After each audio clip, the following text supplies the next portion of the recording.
Well, happy Friday. It is the WMAY morning news feed, and a story I want to share with you is one of these where you find an interesting kind of juxtaposition between two issues. And this issue in particular deals with your kids in school.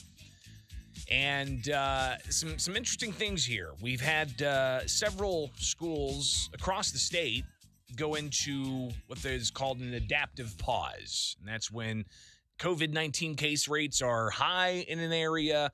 The school can, in consultation with the local public health department, determine that they're going to go on an adaptive pause. And that's a term that's used by the Illinois State Board of Education and the Department of Public Health to allow for schools to go into remote learning. And of course, remote learning is something that we had back in 2020 with Governor J.B. Pritzker ordering that. But I can't tell you how many schools across the state are doing adaptive pause because the Illinois State Board of Education does not track that. But what they do track is the schools that don't follow mask mandates. And they have a list of that. So here's the story I put together yesterday with the headline, "Schools with mask mandates go remote while mask optional private schools continue in person. ISB doesn't track public schools switching to remote learning." So the Illinois State Board of Education has school districts without COVID mask mandates on its naughty list. The private schools listed continue in-person education for kids' in-person learning.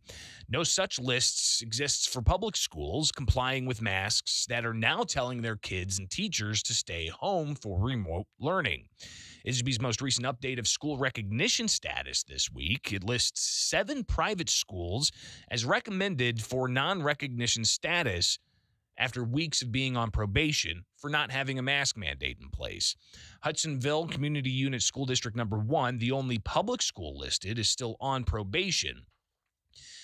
ISB, and this is a quote from the agency, back in October, they said that they'll continue to take swift action to ensure compliance with public health requirements that are in place to protect the health and safety of students and educators and to ensure students can continue to learn safely in person.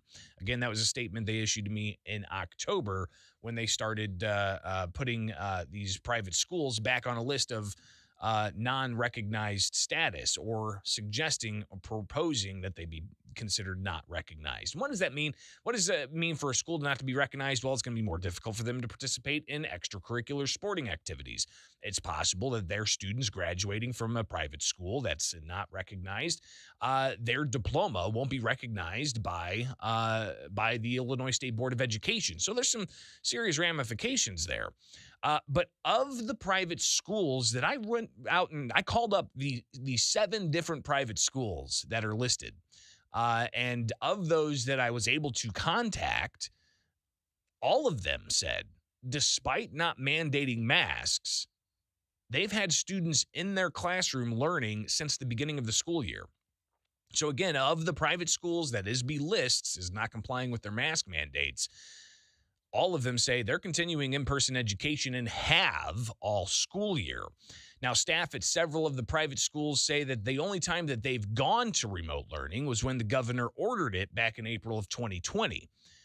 You do have others that have said that they had maybe one class that went remote for a small period of time months ago, but mostly those who I've contacted said they're back in full person, never have skipped a beat.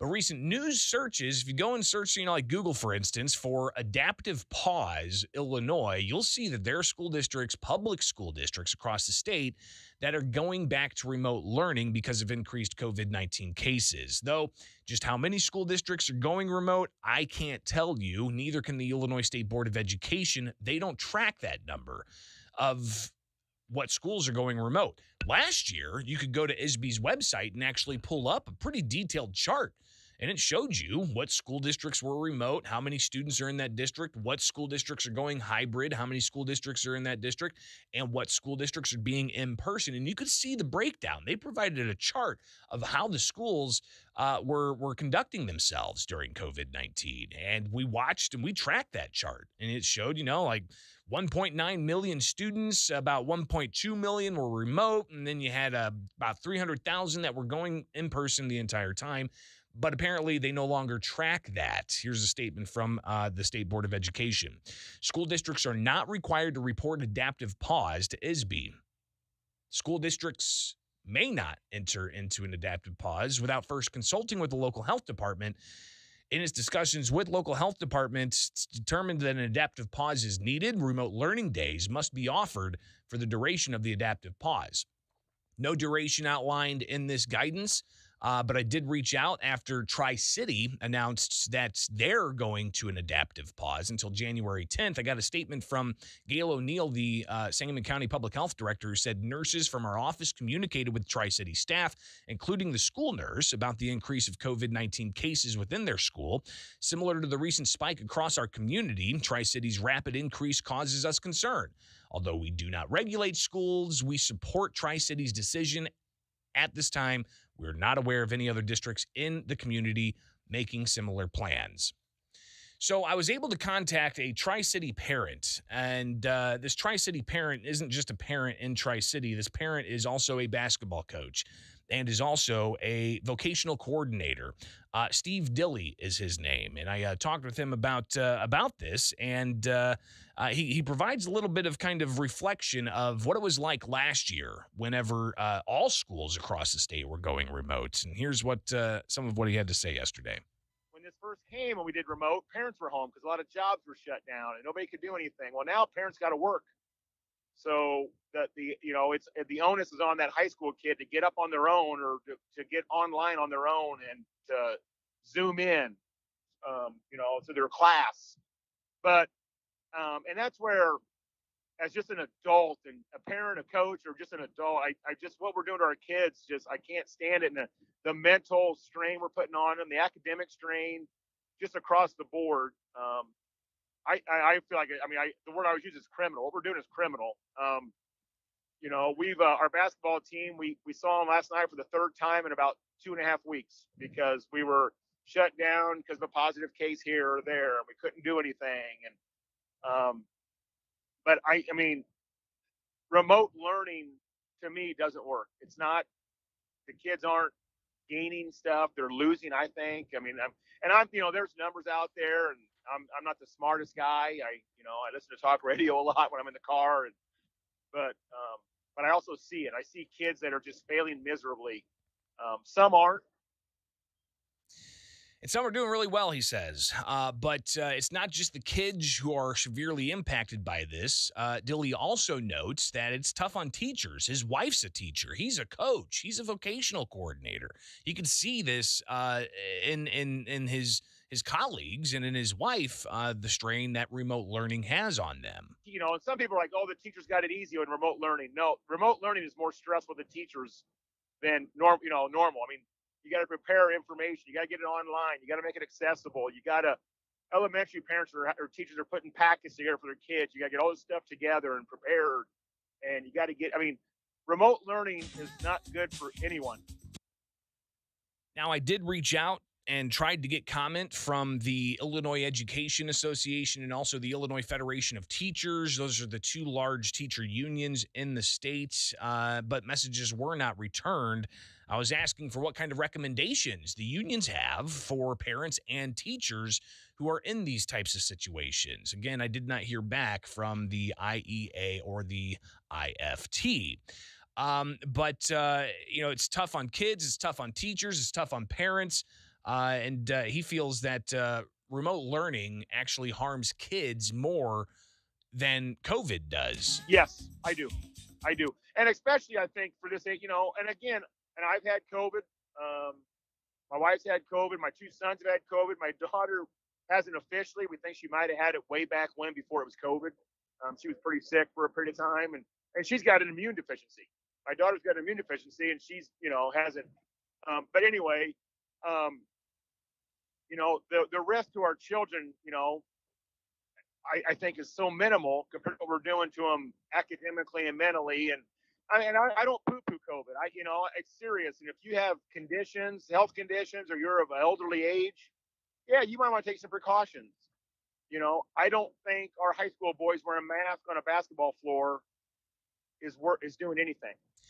Steve then reflected on pictures he's seen, and you can open up today's State Journal Register, flip to the sports page, and you see high school basketball players. Yeah, they got masks on, but they're wrapped around their chins. And he says he sees this elsewhere as well, even with the IHSA putting out images of the volleyball tournaments that they hosted.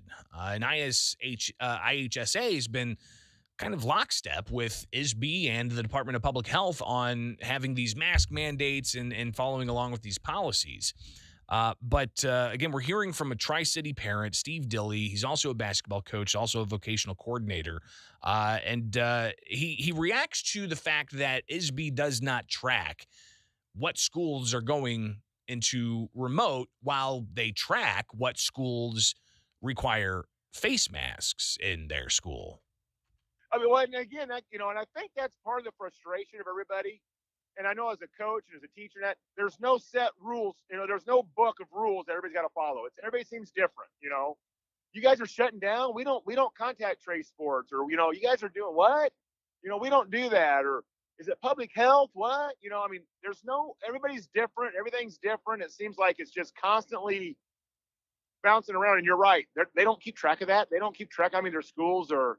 I did see, beginning of school year, I saw a letter from, it was up by Champaign area somewhere. A friend of mine saying, superintendent kind of sent a letter to ISB saying, hey, we were great last year. We had a great year. We followed these guidelines. We did this. We're not going to make mask mandates. We're not going to do it because we had such a great year last year. And I think they were shot down and, they gave in. But, why would you not talk to that school district about what they did to be successful? But nobody wants to talk to them. It's just shut up and comply. It's just. Again, that's Steve Dilley, a parent basketball coach in Tri-City. And Tri-City's been in compliance with the mask mandate, but now they're going into remote status. And to recap, we've got 7 private schools that are on ISB's list for not complying with mask mandates, and they face possible recognition status being stripped. But the schools that I reached out to on that list of not complying with their mask mandates say that they've had students in class in person this entire time. While the public schools that are going remote, I can't give you an entire list because, ISB doesn't track that. But you do have news of schools across the state going into remote learning, schools that have complied with the mask mandate going into remote learning because of increased COVID-19 cases. So final thought here from Steve Dilley in the conversation I had with him yesterday. At some point, it's kind of, we got to live our lives. You got to move forward. And, if you're a person with bad health or you have concerns or you're just scared to death of COVID, you want to wear your mask, wear your mask. Wear it. You want your child to wear his mask, have him wear his mask. It breaks my heart when I go into a school and I see 3-year-olds walking in the hall with masks on, because our pre-K, kindergarten, first graders they don't know any different. They think school is you walk in, you put a mask on. That's what you do. And it's heartbreaking. It makes you sick. So yeah, man, I don't know. And I mean, we got a lot of parents out here upset with, obviously they're upset, and I'm not on Facebook, but we got parents out here, I guess, on Facebook slamming teachers, slamming administrators, and I would, as an educator, the teachers hate this too, man. They don't want it. They don't want this. My wife just wants to teach her kids. That's all she wants to do. She doesn't want to be on a screen. How do you teach reading to first graders on a screen? It's pretty incredible. Again, that's Steve Dilley here. Conversation I had with him yesterday about Tri-City schools going into remote learning. Let's take a quick call here coming in on the WMAY listener line. Good morning. You're on WMAY. I'm good. Yourself? Real quick, if you could, Tim. I hear all this, that everybody doesn't like the mask mandates or they don't like the mask. And I understand that. I really do. But are we kind of focusing on the wrong thing? I mean, are we saving lives by wearing the mask? I guess is my question. If we are, then what's the problem, I guess? Well, I don't know. Somebody's got to present that study to me that it's saving lives because we've seen the spread continue. The spread happens. It's community spread is real, and I don't know if a cloth mask that somebody buys from a big box store for $2 is that sufficient enough compared to an N95 mask? Listen, I mean, you can probably produce some studies that show N95 masks, the really hardcore, the ones that the medical professionals use that wraps around their face and is fitted to their face. If you want to show me a study that says that those are effective, okay. But that's not what's being implemented right now. Right now, it's, the gaiters, the single cloth or a double cloth, or, some people just the mask consistency isn't the same. So any study that's produced is going to have to take that into account. So I don't know if those studies exist, but that's just some of the conversation here on the WMAY morning news feed. Let's take a break.